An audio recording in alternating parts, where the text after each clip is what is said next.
واقعہ ہے ایک شرابی کا، اور اس شرابی کی زندگی میں ایک ایسا ٹرننگ پوائنٹ آیا جس نے اس کی زندگی کو بدل کر رکھ دیا اور کہاں پہنچا دیا۔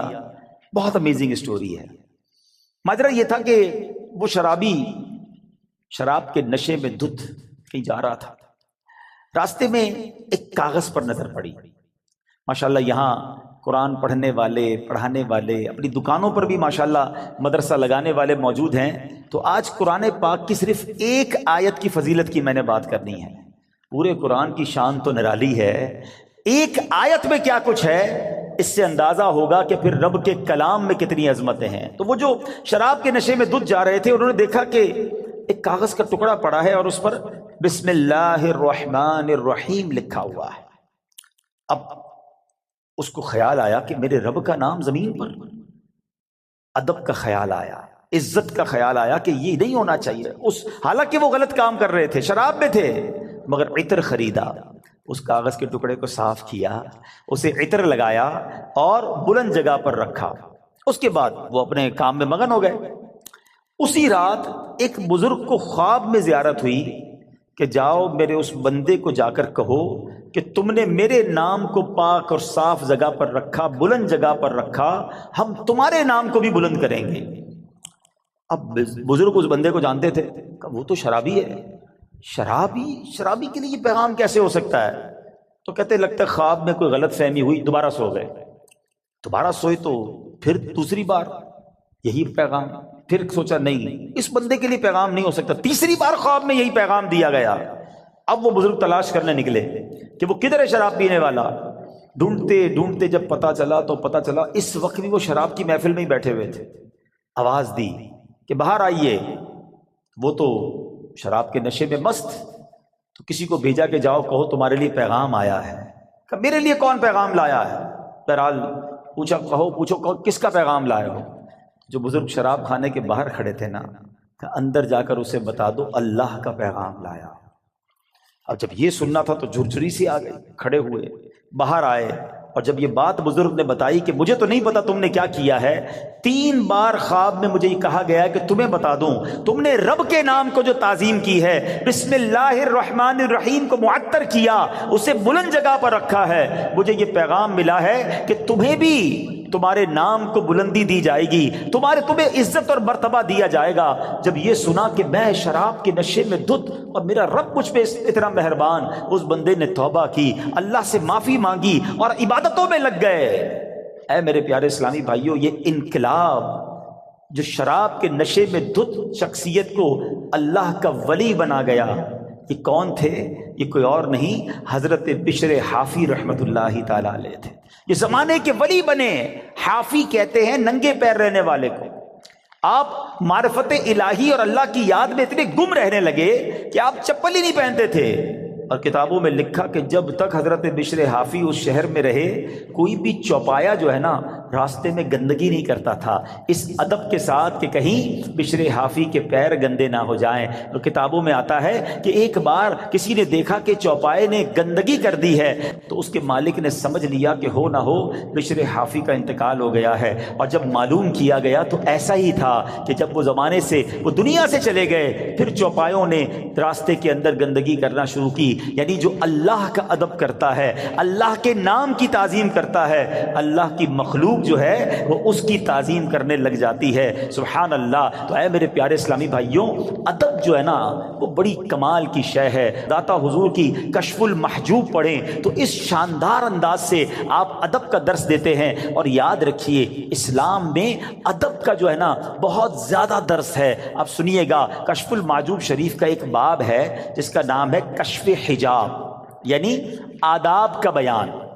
اس باب میں داتا گنج بخش علی حجویری رحمۃ اللہ تعالی علیہ نے بنیادی طور پر 3 چیزیں ذکر فرمائی۔ نمبر 1 ادب کسے کہتے ہیں، نمبر 2 ادب کی قسمیں کتنی ہیں، اس کی کیٹیگریز کیا کیا ہیں، اور نمبر 3 مختلف آداب زندگی اس میں بیان کیے گئے۔ اور سبحان اللہ، داتا گنج بخش جو ہے ادب کی اہمیت بیان کرتے ہوئے فرماتے ہیں کہ ہر شخص کے لیے اس کے مقام کے مطابق علیحدہ آداب ہیں۔ مروت، سنت اور عزت کی حفاظت ادب ہی کے ذریعے ہوتی ہے۔ اور پھر آپ نے قرآن پاک کی آیت جو ہمیں درس دیتی ہے، آپ نے وہاں پر تحریر فرمائی، سبحان اللہ، اللہ قرآن میں کیا فرماتا ہے؟ یا ایھا الذین آمنوا قوا انفسکم واہلیکم نارا وقودھا الناس والحجارہ۔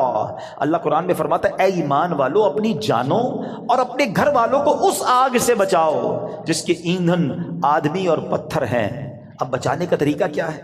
صحابی رسول سلطان المفسرین حضرت عبداللہ ابن عباس رضی اللہ تعالیٰ عنہ اس آیت کریمہ کی تفسیر میں فرماتے ہیں ای فقہوہم وادبوہم، یعنی اے ایمان والو، تم پر لازم ہے کہ خود کو بھی اور اپنے اہل خانہ یعنی اپنی فیملی کو بھی جہنم کی آگ سے بچاؤ۔ مگر یہ ہوگا کیسے؟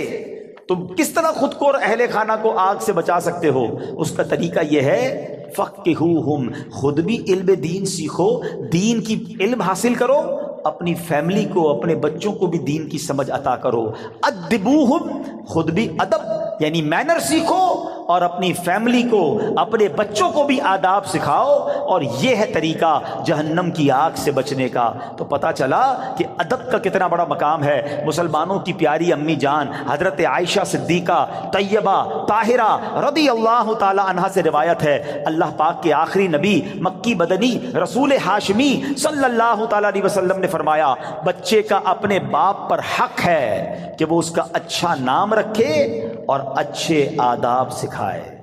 بادب بانصیب، ہمیشہ یاد رکھیں، بادب بانصیب اور بے ادب بد نصیب۔ اور مفسرین کرام سبحان اللہ ہماری تربیت فرماتے ہیں کہ اللہ پاک نے حضرت موسیٰ علیہ السلام جب کوہ طور پر آئے تھے، حاضر ہوئے تھے، تو کیا فرمایا؟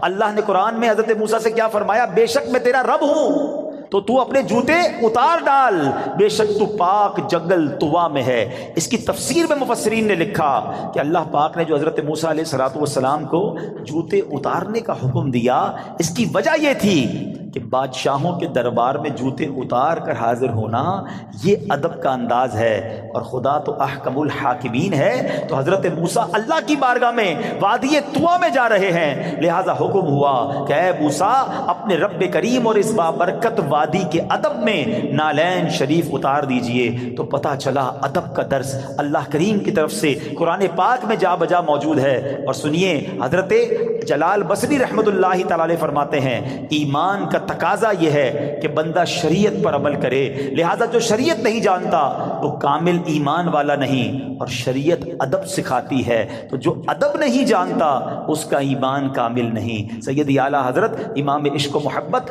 کیا فرماتے ہیں؟ لا دین لمن لا ادب لا، اعلیٰ حضرت کہتے ہیں اس کا دین ہی نہیں ہے جس میں ادب نہیں ہے۔ تو یاد رکھیے، با ادب با نصیب، بے ادب بد نصیب۔ اچھا، پھر پرابلم یہ ہے ادب جو ہے نا وہ صحبت سے بھی آتا ہے۔ با ادب لوگوں کے ساتھ آپ بیٹھیں، آپ کو ان کو بزرگوں میں ادب کرنا نظر آئے گا، اولیاء کی ادب کی بات کریں گے، جب صحابہ اور اہل بیت کی بات کریں گے تو زبان سے بڑے ادب والے الفاظ نکلیں گے۔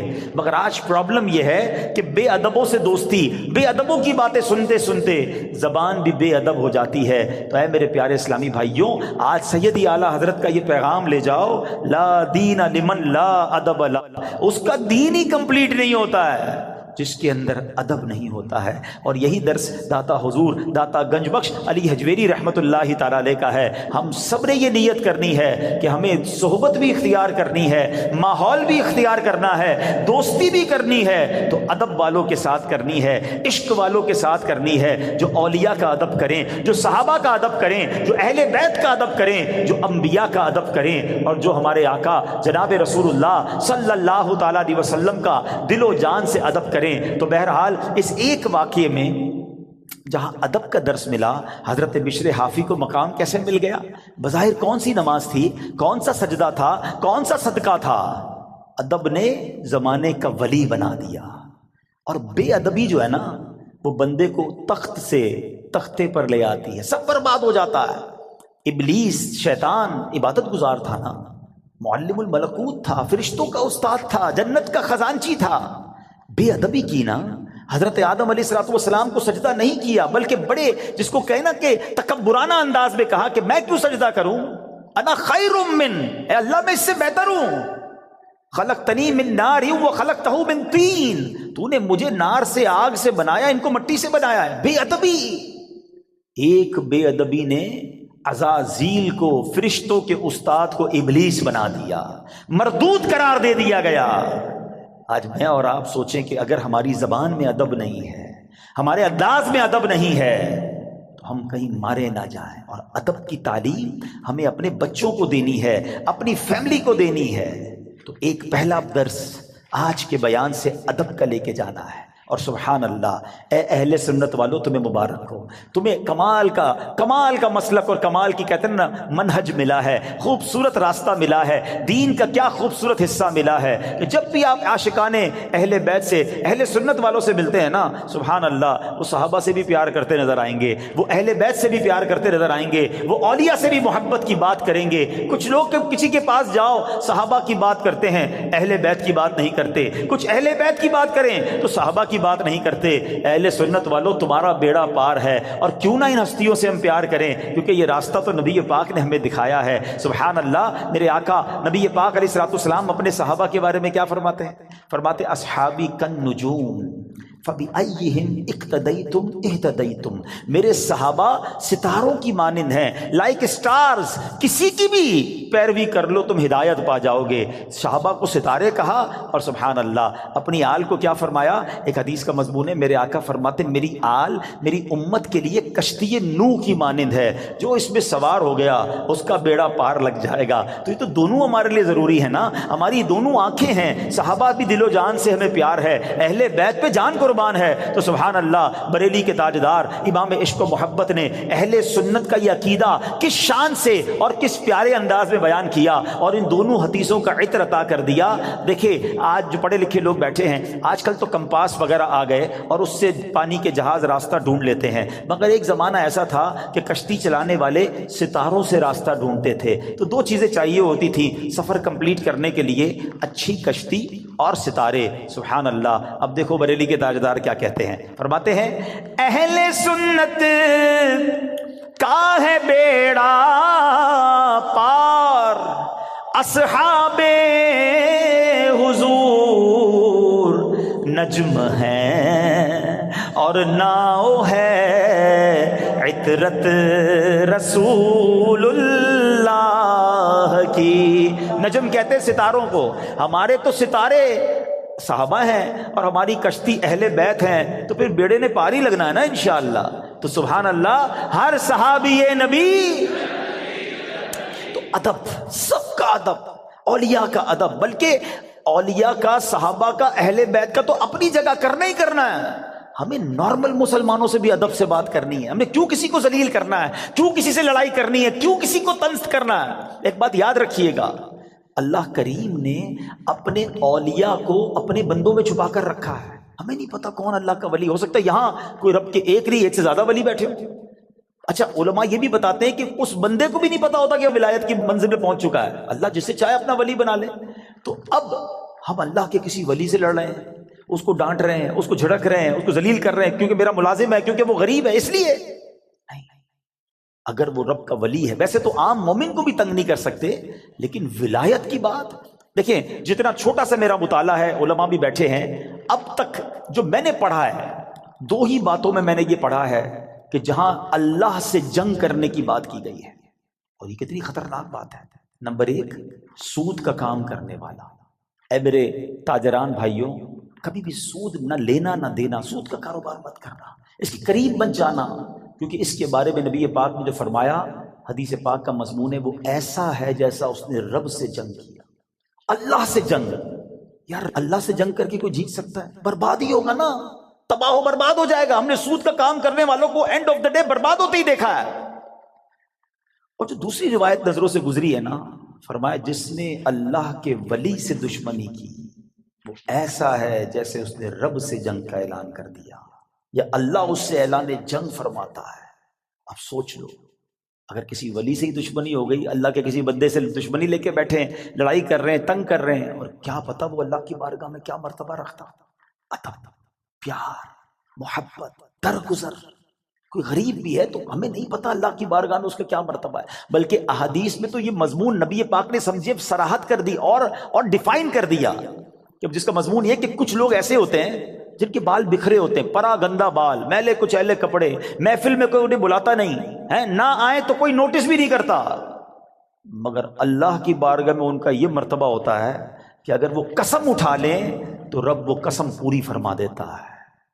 اب سوچیں، ایسے تو بہت سارے لوگ ہمارے قریب بیٹھے ہوتے ہیں، اچھا بعض اوقات قریب آتا تو بٹھاتا بھی کوئی نہیں انہیں، نہ کیا کرو ایسا۔ ہو سکتا ہے کہ میری مشکلیں، میری پریشانیاں، ہماری ڈیفیکلٹیز، ہمارا کاروبار نہ چلنا، گھر کی بیماریاں، اس کی وجہ یہ ہو کہ میں کسی اللہ کے ولی کو تنگ کر بیٹھا ہوں، بے ادبی کر بیٹھا ہوں۔ اپنی زبان میں نرمی لائے نا۔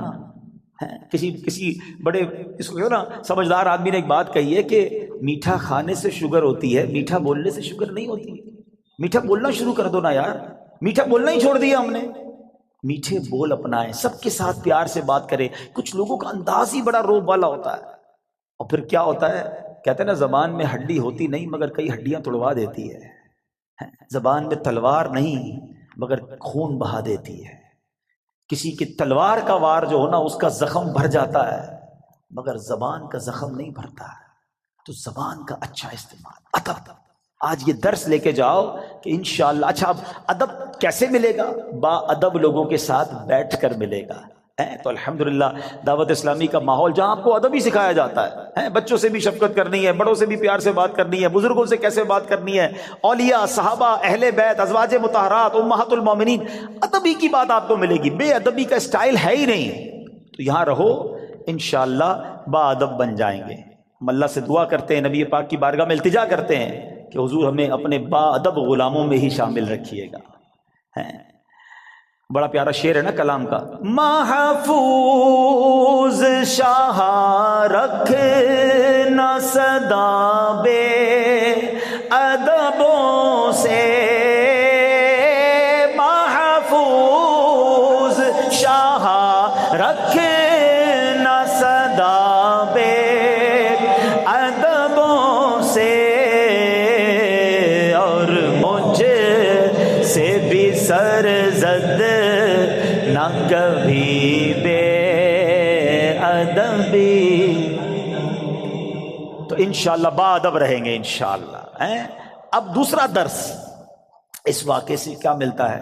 سبحان اللہ، بسم اللہ الرحمن الرحیم۔ ایک آیت، اس کا کمال ہی اور ہے، اس کے راز ہی اور ہیں، اس کے اسرار ہی اور ہیں۔ قرآن پاک کی تو شان ہی نرالی ہے، مگر آج فقط کچھ باتیں میں آپ کو اللہ کے اس مبارک کلام کی اس ایک آیت کے رموز، اسرار، سیکرٹس، فضائل سنے تو عقل حیران ہو جاتی ہے۔ سبحان اللہ، بے ایمانوں کو ایمان دینے والی یہ آیت ہے۔ ذرا واقعہ سنیے گا۔ ایک یہودی تھا، نان مسلم، ایک یہودن پر عاشق ہو گیا، اور عشق مجازی کا اس پر ایسا غلبہ ہوا کہ یہ مجنون جیسا ہو گیا، نہ کھانے پینے کا ہوش تھا، نہ آرام کرتا تھا، بڑا پریشان۔ اس زمانے میں اللہ کے ایک ولی تھے حضرت عطا رحمت اللہ تعالی علیہ، ان کے پاس آیا اور کہا کہ حضور میں بہت پریشان ہوں، وہ فلاں سے عشق ہو گیا ہے، چین ہی نہیں آتا۔ آپ اللہ والے تھے، آپ نے ایک کاغذ کے ٹکڑے پر بسم اللہ الرحمن الرحیم لکھا اور کہا یہ کھا جاؤ۔ اس نے وہ کاغذ کا ٹکڑا نگل لیا کہ شاید میرا کام بچ جائے گا۔ سچی بات ہے، اس کا کام بن گیا۔ ہوا یہ کہ جیسے ہی اس نے کاغذ کو نکلا نا، اس کے دل کی دنیا ہی بدل گئی، ایمان کی مٹھاس ملنے لگی اور اس کے دل میں نور ظاہر ہو گیا۔ عورت کے عشق کو چھوڑا اور کہتا حضور بس اب مجھے کچھ اور نہیں چاہیے، جس رب کا نام اندر گیا ہے اب کلمہ پڑھائیے، مجھے مسلمان کر دیجئے۔ صرف بسم اللہ الرحمن الرحیم کاغذ پہ لکھا ہوا پیٹ میں جاتا ہے۔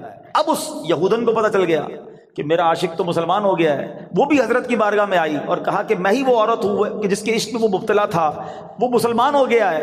اب مجھے خواب میں روزانہ کوئی کہنے والا کہتا ہے کہ اگر تجھے جنت میں اپنا ٹھکانہ دیکھنا ہے نا تو جا اور حضرت عطا کے پاس جا، تجھے اپنا جنت میں ٹھکانہ دکھائیں گے۔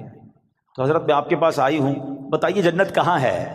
حضرت عطا نے کہا کہ جنت کا ارادہ ہے تو پہلے تجھے اس کا دروازہ کھولنا پڑے گا نا، جنت میں جانا ہے تو ڈور اوپن کر۔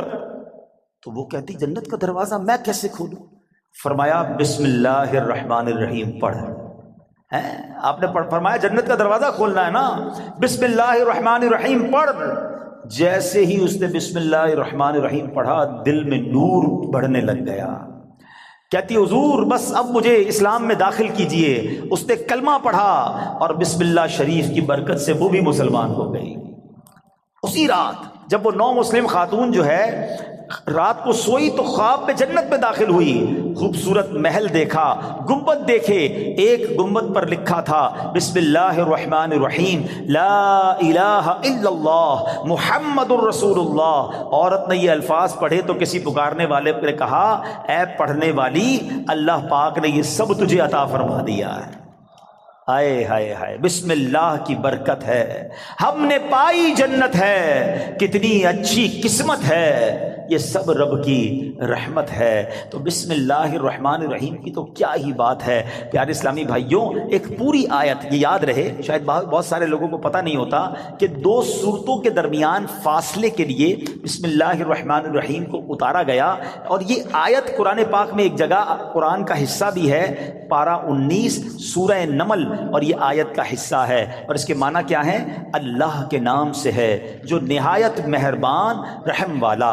اچھا، اس کی فضائل کیسے کہ صحابی رسول حضرت جابر بن عبداللہ رضی اللہ تعالیٰ عنہ فرماتے ہیں کہ جب بسم اللہ شریف نازل ہوئی نا تو بادل مشرق کی طرف دوڑے، بادل مشرق کی سمت دوڑے، ہوائیں رک گئیں، سمندر کو جوش آ گیا، چوپایوں نے غور سے سننے کے لیے اپنے کان لگا دیے، اور شیطانوں کو آسمان سے پتھر مارے گئے، اور اللہ پاک نے فرمایا مجھے میری عزت و جلال کی قسم، جس چیز پر بسم اللہ الرحمن الرحیم پڑھی گئی میں اس میں برکت دوں گا۔ کاروباری لوگ بیٹھے، برکت چاہیے نا، کاروبار میں، رزق میں، معاملات میں، بسم اللہ کو تھام لو۔ سبحان اللہ، آپ کو اندازہ ہے کہ بسم اللہ الرحمن الرحیم میں جامعیت کتنی ہے؟ سنتے جائیے۔ اللہ پاک نے بعض انبیاء کرام پر مختلف کتابیں اور صحائف نازل فرمائے جن کی تعداد 104 ہے، ٹھیک ہے؟ ان میں سے 60 صحیفے حضرت شعیب علیہ السلام پر، 30 صحیفے حضرت ابراہیم علیہ السلام پر، 10 حضرت موسیٰ علیہ السلام پر تورات شریف اترنے سے پہلے نازل ہو گئے تھے۔ پھر 4 بڑی کتابیں ہیں، تورات شریف، زبور شریف، انجیل مقدس اور قرآن مجید، ٹھیک ہے؟ اچھا، ان تمام صحیفوں کے مضامین قرآن پاک میں ہیں۔ قرآن پاک کے سارے مضمون سورہ فاتحہ میں ہے، اور سورہ فاتحہ کا سارا مضمون بسم اللہ الرحمن الرحیم میں ہے۔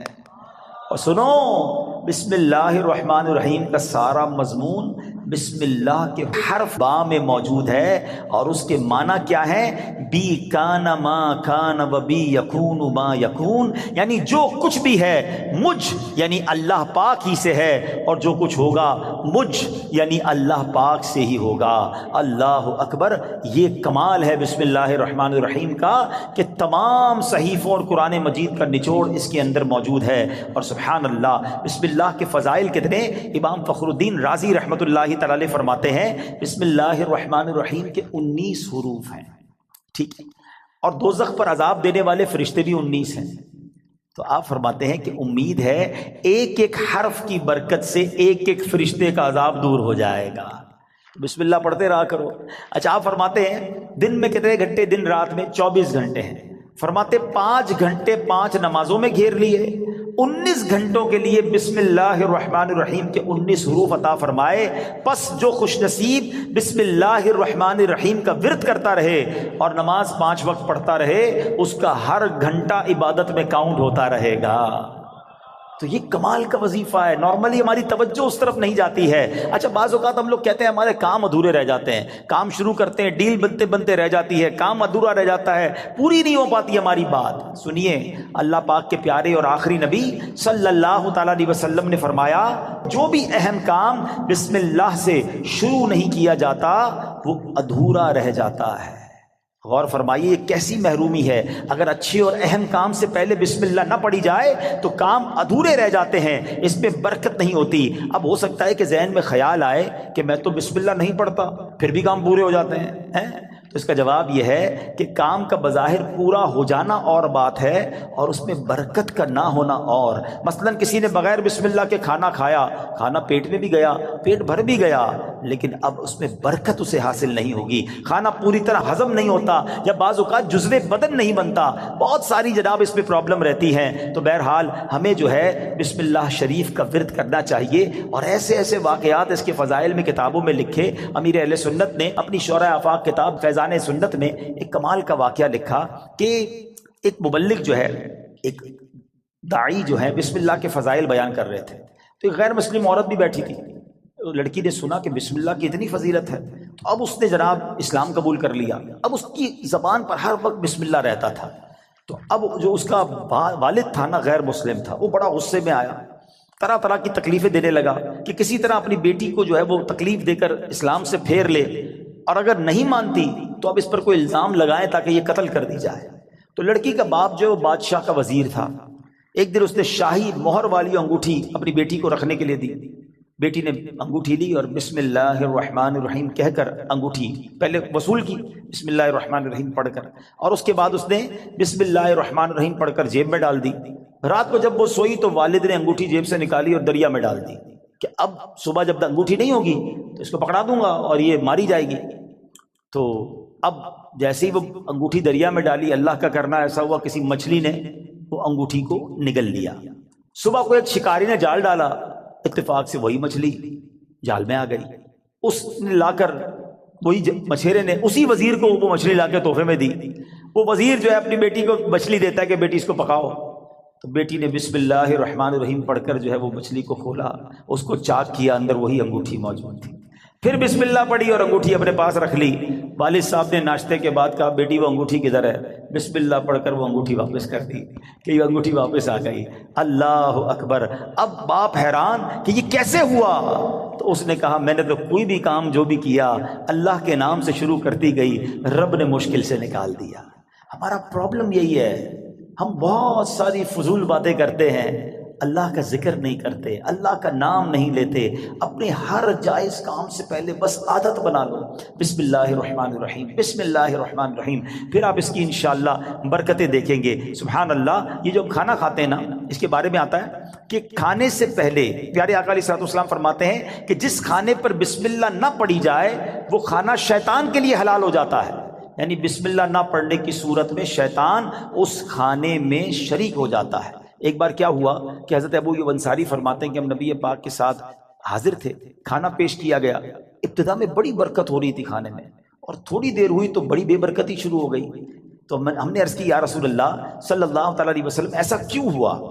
تو نبی پاک علیہ الصلوۃ والسلام نے فرمایا ہم سب نے کھانا کھاتے وقت بسم اللہ پڑھی تھی، مگر ایک شخص تھوڑی دیر کے بعد آیا اور بغیر بسم اللہ پڑھے کھانے میں شامل ہو گیا، اس کے ساتھ شیطان نے بھی کھانا کھانا شروع کر دیا۔ تو کھانے کی بے برکتی بھی بغیر بسم اللہ کے ہوتی ہے۔ اچھا، پھر بی بی عائشہ صدیقہ فرماتی ہیں کہ جب کوئی شخص کھانا کھائے تو اللہ پاک کا نام لے، یعنی بسم اللہ پڑھے، اور اگر نہیں پڑھ سکا، شروع میں پڑھنا بھول گیا، تو پھر یوں کہے بسم اللہ اولہ و آخرہ، تو انشاءاللہ اس کی برکت سے وہ جو بے برکتی والا معاملہ ہے وہ بھی دور ہو جائے گا۔ اچھا، اب وہی والی بات کہ حفاظت کیسے ہوتی ہے بسم اللہ سے۔ ایک مرتبہ صحابی رسول حضرت خالد بن ولید رضی اللہ تعالیٰ عنہ، کچھ مجوسی آئے آتش پرست، کہا ہمیں ایسی کوئی نشانی بتائیں، اگر آپ اسلام سچا مذہب ہے تو کوئی ایسی نشانی بتائیں کہ ہم اسلام کی حقانیت کو مان لیں۔ حضرت خالد بن ولید نے زہر قاتل منگوایا اور بسم اللہ الرحمن الرحیم پڑھ کر اسے پی لیا۔ بسم اللہ کی برکت سے آپ پر اس زہر نے اثر نہیں کیا۔ یہ منظر دیکھ کر وہ آگ کی پوجا کرنے والے پکار اٹھے کہ سبحان اللہ، دین اسلام حق ہے۔ اللہ اکبر! وہ یقین تھا نا، اللہ کے ولی صحابی رسول ہیں، بسم اللہ پڑھ کر زہر پی لیا کہ اللہ کے نام سے پی رہا ہوں تو رب حفاظت کرے گا۔ وہ توکل کا لیول تھا کہ زہر نے اثر نہیں کیا۔ تو اے میرے پیارے اسلامی بھائیوں، یہ شان ہے بسم اللہ کی۔ اچھا، صرف کھانے پینے سے پہلے نہیں، ہر کام سے پہلے بسم اللہ پڑھیں۔ اب آپ وضو کر رہے ہیں نا، دیکھیں کتنے ثواب ملٹیپلائی ہو جاتا ہے۔ حضرت ابو ہریرہ رضی اللہ تعالیٰ عنہ راوی ہیں، اور نبی پاک صلی اللہ تعالیٰ علیہ وسلم نے فرمایا اے ابو ہریرہ، جب تم وضو کرو تو بسم اللہ والحمدللہ پڑھ لیا کرو۔ جب تک تمہارا وضو باقی رہے گا اس وقت تک فرشتے تمہارے نامہ اعمال میں نیکیاں لکھتے رہیں گے۔ ہم تو وضو کرتے نماز پڑھ لیتے، لیکن جتنی دیر وضو رہے گا پڑھنا کیا ہے؟ ذرا دوہرا بھی لے میرے ساتھ، بسم اللہ والحمد للہ، بسم اللہ والحمد للہ، بسم اللہ والحمد للہ۔ اچھا، تفسیر نعیمی میں ایک اور جگہ کہاں بسم اللہ پڑھنا ہے، کہتے جو شخص کسی جانور پر سوار ہوتے وقت بسم اللہ اور الحمدللہ پڑھ لے تو اس جانور کے ہر قدم پر اس سوار کے حق میں ایک نیکی لکھی جاتی رہے گی۔ آپ جانور پر سواری نہیں کرتے، گاڑی میں بیٹھتے ہوئے پڑھ لیں بسم اللہ اور الحمدللہ، پھر پوری دعا بھی پڑھ لیں سبحان الذی سخر لنا، اگر وہ یاد ہے، نہیں تو کم از کم بسم اللہ اور الحمدللہ ضرور پڑھ لے۔ اسی طرح جو کشتی میں سوار ہوتے وقت بسم اللہ اور الحمدللہ پڑھ لے، جب تک وہ اس میں سوار رہے گا اس کے لیے نیکیاں لکھی جاتی رہیں گی۔ ثواب کا میٹر ہے مگر ہم پڑھتے نہیں ہیں۔ اگر یہی ہمیں کوئی کہے کہ جناب آپ اپنی گاڑی میں بیٹھے اور بسم اللہ اور الحمدللہ پڑھ لیں، آپ آج کا پیٹرول فری ہو جائے گا، تو بندہ پھر بغیر بسم اللہ الحمدللہ پڑھے گا تو کبھی بھی نہیں بیٹھے گا۔ وہ چاہیے دنیا کا نفع بتاؤ مولوی صاحب، میں آپ کو آخرت کا نفع، نیکیوں کا نفع، ہر قدم پر ثواب کی آپ کو بشارتیں سنا رہا ہوں، تو پلیز اس وظیفے کو تھام لیجئے۔ اور ایک اور بات، اپنے بچوں کو بھی بسم اللہ کی عادت ڈالیں، یہ اللہ کو اتنا پسند ہے۔ آئے ہائے، ذرا واقعہ سنیے گا۔ حضرت عیسیٰ علیہ السلام جو ہے ایک قبر کے پاس سے گزرے، آپ اللہ کے نبی تھے، اللہ نے ایسی نگاہ دی تھی کہ آپ نے دیکھ لیا کہ قبر میں عذاب ہو رہا ہے۔ کچھ عرصے کے بعد آپ پھر وہاں سے گزرے تو قبر میں جو ہے وہ نور کی کرنیں ہیں، عذاب دور ہو گیا۔ تو آپ نے اللہ کی بارگاہ میں عرض کی کہ مولا، یہ پہلے عذاب اور اب اس کی قبر میں عذاب دور ہو گیا، نور برس رہا ہے، اس کا راز کیا ہے، سیکرٹ کیا ہے؟ سنو ذرا، اے وہ خوش نصیبوں جو اپنے بچوں کو قرآن پڑھاتے ہو، اے وہ خوش نصیبوں جن کے بچے حافظ بن رہے ہیں، اے وہ اسلامی بھائیوں تمہیں مبارک ہو جو بچے کو دین سکھاتے ہو۔ باپ گناہ گار، قبر میں عذاب ہو رہا تھا، اللہ کی طرف سے ارشاد ہوا جب یہ انتقال کیا نا اس بندے نے، بڑا گناہ گار تھا، اس کی وجہ سے عذاب ہو رہا تھا، لیکن جب اس کا انتقال ہوا اس وقت اس کی وائف جو تھی پریگننٹ تھی، امید سے تھی، اس کے انتقال کے بعد لڑکا پیدا ہوا۔ کچھ عرصے کے بعد یہ لڑکا اتنا بڑا ہو گیا کہ اس کی ماں نے اسے مدرسے بھیجا، مکتب بھیجا، استاد نے بچے کو بسم اللہ پڑھائی۔ اے موسیٰ، مجھے حیا آئی، مجھے شرم آئی کہ میں اس شخص کو زمین کے اندر عذاب دوں جس کا بچہ زمین کے اوپر مجھے رحمان اور رحیم کے نام سے پکار رہا ہے۔ ہائے ہائے ہائے، میرا بچہ قرآن پڑھے اور میری قبر میں رحمتوں کی برسات ہو جائے، اور مجھے کیا چاہیے؟ خدا را اپنے بچوں کو قرآن پڑھاؤ۔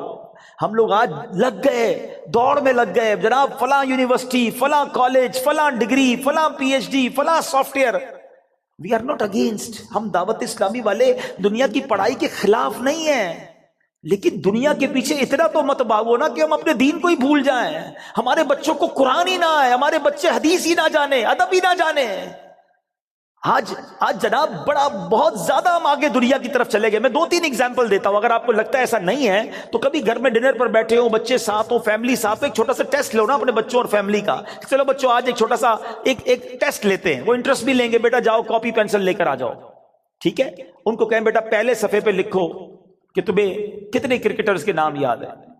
تو ہو سکتا ہے کسی کا بیٹا یہ بھی کہے کہ ابا جان صرف نام لکھنے ہیں، آگے ریکارڈ بھی لکھنے ہیں، وہ بھی یاد ہوتے ہیں، ٹھیک ہے؟ اچھا بیٹا اگلے صفحے پہ لکھو کہ مزید کتنے اداکاروں کے نام یاد ہیں۔ معاذ اللہ، تو شاید 2-3 صفحے بھر دیے جائیں گے، گلوکاروں کے نام، سیاستدانوں کے نام، 4-5 صفحے بھر گئے ہوں گے۔ اب پوچھنا بتاؤ کتنے نبیوں کے نام یاد ہیں، کتنے صحابہ کے نام اگلے صفحے پہ لکھو، اس کے اگلے صفحے پہ بیٹا لکھو کتنے ولیوں کے نام یاد ہیں۔ چھوٹا سا ٹیسٹ آپ کو بتا دے گا ہم کدھر جا رہے ہیں، ہمارے بچے کدھر جا رہے ہیں۔ ایک بات یاد رکھنا، میرا بیٹا میرے مرنے کے بعد گوگل، یاہو، فیس بک، واٹس ایپ، ٹویٹر، انسٹاگرام کھول کر ایصال ثواب نہیں کرے گا۔ اگر اسے قرآن پڑھنا آتا ہوگا تو وہ مجھے ایصال ثواب کرے گا۔ اپنے بچے کو قرآن سکھائیے، قرآن کی تعلیم دیجیے۔ اور پھر سبحان اللہ، کچھ لوگ کیا کرتے ہیں، اپنے بچوں کو دین سے دور کرتے ہیں، اور تھوڑے دنوں بعد جب بچہ جوان ہوتا ہے تو سر پکڑ کے رو رہے ہوتے ہیں کہ بچہ میرا ادب نہیں کر رہا، بچہ جناب بڑا عجیب عجیب باتیں کرنے لگ گیا۔ ہمارے پاس آتے لوگ، ہم پتہ غلطی کرتے ہیں۔ واللہ آپ اپنے بچے کو دین کے حوالے کر دو، جب وہ دین پڑھے گا تو دین اس بچے کو آپ کے حوالے کر دے گا. قرآن کہے گا ماں باپ کا ادب کرو، یعنی اف نہ کہنا. نبی پاک کی حدیث پڑھے گا تو وہاں سکھایا جائے گا کہ محبت سے اپنے ماں باپ کو دیکھو گے تو جنت کا ثواب ہے. ارے وہ اونچی آواز میں آپ سے بات نہیں کرے گا کہ ماں باپ ناراض ہو گئے، تو نبی پاک نے فرمایا جس کے ماں باپ راضی اس سے اس کا رب راضی، جس سے ماں باپ ناراض اس سے اس کا رب ناراض. تو پتہ یہ چلا بچہ دیندار بن گیا تو انشاءاللہ میرا بھی با ادب بن جائے گا، بچہ میرا بھی فرما بردار بن جائے گا. اگر میں نے اپنے بچے کو دین سے دور کیا تو کبھی وہ میرے ہی آگے کھڑا ہو جائے گا. دنیا میں ایک دستور سا بن گیا ہے، سب کے لیے نہیں کہتا مگر میجورٹی ایسا دیکھا گیا کہ جب بچہ دنیا میں ترقی کرتا ہے نا تو ماں باپ کو ڈر لگتا ہے کہ کہیں بچے کو برا نہ لگ جائے. بڑا افسر ہے، بڑا جناب نام والا ہے، بڑی ڈگری والا ہے، سب کے لیے نہیں کہہ رہا ہے. ماں باپ ڈرتے ہوئے بات کرتے ہیں کہ جناب برا نہ لگ جائے. اور جب بچہ دین میں بڑا ہو جاتا ہے نا، عالم بن جائے، مفتی بن جائے، تو اب اس عالم اور اس مفتی کو ڈر لگتا ہے کہ کہیں میرے ماں باپ ناراض نہ ہو جائے. یہ فرق سمجھو.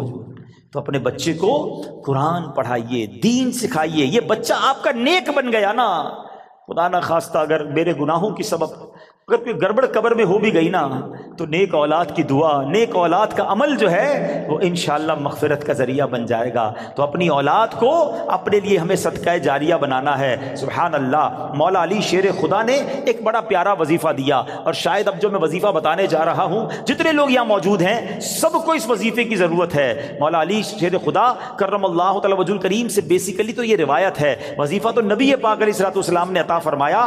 آقا فرماتے اے علی میں تمہیں ایسے کلمات نہ بتا دوں جنہیں تم مصیبت کے وقت پڑھ لو. عرض کیا حضور ضرور. ارشاد فرمائے میری جان آپ پر قربان، تمام اچھائیاں ہم نے آپ ہی سے تو سیکھی ہیں. پیارے آقا علیہ الصلوۃ والسلام نے فرمایا جب تم کسی مشکل میں پھنس جاؤ اس طرح پڑھو بسم اللہ الرحمن الرحیم ولا حول ولا قوت الا باللہ العلی العظیم. پس اللہ پاک اس کی برکت سے جن بلاؤں کو چاہے گا دور فرما دے گا. اچھا اس وظیفے کو میں نے بھی کئی بار ٹرائی کیا ہے. میں نے الحمدللہ پہلے امیر اہل سنت کو دیکھا. مثال کے طور پہ آپ کہیں پھنس گئے، آپ کا ٹریفک میں گاڑی پھنس گئی ہے، گاڑی خراب ہو گئی ہے، فلائٹ کا ٹائم ہو گیا ہے، ٹرین کا ٹائم ہو گیا ہے، اور آپ کو لگتا ہے اب نہیں پہنچ سکیں گے، یا کسی بھی مشکل میں آپ پھنس گئے ہیں، آپ بسم اللہ الرحمن الرحیم ولا حول ولا قوت الا باللہ العلی العظیم. پھر آپ دیکھیں مشکلیں کیسے آسان ہوتی ہے. اب مثال کے طور پہ کوئی چیز گم ہو جائے، قرضہ آ جائے، کاروبار میں کوئی نقصان ہونے لگے، کوئی چیز میں گڑبڑ ہو جائے، کسی بھی پریشانی میں ہیں، آپ یہ وظیفہ یاد کر لو. ذرا مل کے دوہرا لو بسم اللہ الرحمن الرحیم ولا حول ولا قوت الا باللہ العلی العظیم. تو یہ بڑے کمال کا وظیفہ ہے. ہاں اچھا اب بیماری کے بہت ساری بیماریوں کا علاج ہے. آخری بیان کے اینڈ میں ایک دو باتیں تاکہ تعویذ وظیفہ بھی مل جائے، آپ کو فائدہ رہے گا. ایک شخص کو بخار آ گیا تو حضرت شیخ فقی ولی عمر بن سعید رحمۃ اللہ تعالی کی ان کی عیادت کے لیے آئے. جاتے ہوئے ایک تعویذ عنایت فرمایا کہ آپ کھول کر مت دیکھنا. ان کے جانے کے بعد اس نے تعویذ پہنا تو بخار فوراً چلا گیا. اس سے رہا نہیں گیا، اس نے تعویذ کھولا کہ ایسا کیا لکھا کہ یوں بخار چلا گیا. تو اس میں بسم اللہ الرحمن الرحیم لکھا تھا. دل میں وسوسہ آیا تو یہ تو کوئی بھی لکھ سکتا ہے. ابھی عقیدت میں کمی آئی تو فوراً بخار بڑھنا شروع ہو گیا. ٹیسٹ کرتے نا لوگ، اللہ والوں کا بھی ٹیسٹ کرتے ہیں، ایسے بھی لوگ ہیں. ابھی اس نے سوچنا شروع کیا تو بخار بڑھ گیا. پھر حضرت کی بارگاہ میں دوڑا گیا کہ حضور معاف کر دیں، میں نے تو جو ہے وہ تعویذ کھول دیا تھا. تو آپ تو اللہ والے تھے، آپ نے دوبارہ تعویذ لکھ کر دیا. اس کے ہاتھ جیسے ہی اس کو باندھا تو پھر اس کا بخار چلا گیا. اب کی بار دیکھنے سے منع کیا مگر ڈر کے بارے کھول کر نہ دیکھا. بالآخر سال کے بعد کبھی جا کے کھول کر دیکھا تو اس میں بسم اللہ الرحمن الرحیم ہی لکھا ہوا تھا. تو سبحان اللہ اس کی خوب برکتیں ہیں. اور بتایا گیا کسی کی نکسیر پھٹ جائے نا، بعض اوقات خون نکل رہا ہوتا ہے، تو پیشانی سے بسم اللہ الرحمن الرحیم لکھنا شروع کرے اور ناک کی نوک تک، یعنی یہاں سے لکھنا شروع کرے اور یہاں تک ختم کرے تو انشاءاللہ عز و جل اس کی جو ہے وہ خون آنا جو ہے وہ بند ہو جائے گا. بہرحال بہت سارے وظائف ہیں. ایک اور وظیفہ آخر میں لے لیں. جو شخص، بہت سارے ایسے لوگ ہوں گے جو کاروباری مشکل کا، آج کل مہنگائی بھی بہت ہے، گزارا بھی نہیں ہو رہا، تو غور سے وظیفہ لے جائیں، کل سے کرنا شروع کر دیں کہ جو شخص طلوع آفتاب کے وقت سورج کی طرف رخ کر کے بسم اللہ الرحمن الرحیم 300 بار اور درود شریف 300 بار پڑھے، اللہ تعالیٰ اس کو ایسی جگہ سے رزق عطا فرمائے گا جہاں اس کا گمان بھی نہیں ہوگا. اور روزانہ پڑھنے سے انشاءاللہ عز و جل 1 سال کے اندر امیر و کبیر ہو جائے گا۔ وظیفہ پھر ریپیٹ کر دیتا ہوں، غور سے سن لیں۔ پہلے فجر کی نماز ادا کرنی ہے، اس کے بعد جب فجر کا وقت ختم ہونے لگے تو سورج طلوع ہوتا ہے، جو سورج طلوع ہونے کا وقت ہے اس وقت آپ نے سورج کی طرف رخ کر کے ہاتھ میں تسبیح لینی ہے، 300 بار بسم اللہ الرحمن الرحیم، 300 بار درود پاک انشاءاللہ پڑھیں، اور پھر دیکھیں انشاءاللہ اللہ پاک رزق میں کیسی برکت دیتا ہے۔ تو بہرحال آج کے اس مختصر سے بیان میں ہم نے 2 باتیں سیکھیں، با ادب رہنا ہے، با ادب لوگوں کی صحبت اپنانی ہے، اور اللہ کے نام کا ذکر کرتے رہنا ہے۔ بسم اللہ الرحمن الرحیم ہر کام نیک اور جائز کام شروع کرنے سے پہلے پڑھنا ہے، پھر دیکھیں اس کی کیسی برکتیں ملتی ہیں۔ اب سوچو بسم اللہ الرحمن الرحیم میں اتنی برکت ہے تو پورے قرآن کا کیا عالم ہوگا۔ مبارک ہو انہیں جو قرآن پاک پڑھنے والے ہیں، پڑھانے والے ہیں۔ آپ کو ایک اور فضیلت سنا دوں جو مدرسۃ المدینہ بالغان والے ہیں، آئے ہائے، حضرت عثمان غنی رضی اللہ تعالیٰ عنہ، اور آپ فرماتے ہیں خیرکم من تعلم القرآن وعلمہ، تم میں بہترین وہ ہے جو قرآن سیکھے اور دوسروں کو سکھائے۔ اے پڑھانے والوں تمہیں بھی مبارک ہو، اور اے پڑھنے والوں تمہیں بھی مبارک ہو جو بہترین لوگوں میں سے ہیں۔ اللہ عمل کی توفیق عطا فرمائے۔ صلو علی الحبیب صلی اللہ تعالی علی محمد صلی اللہ علیہ وسلم۔ میرے اعمال کی اصلاح کرم سے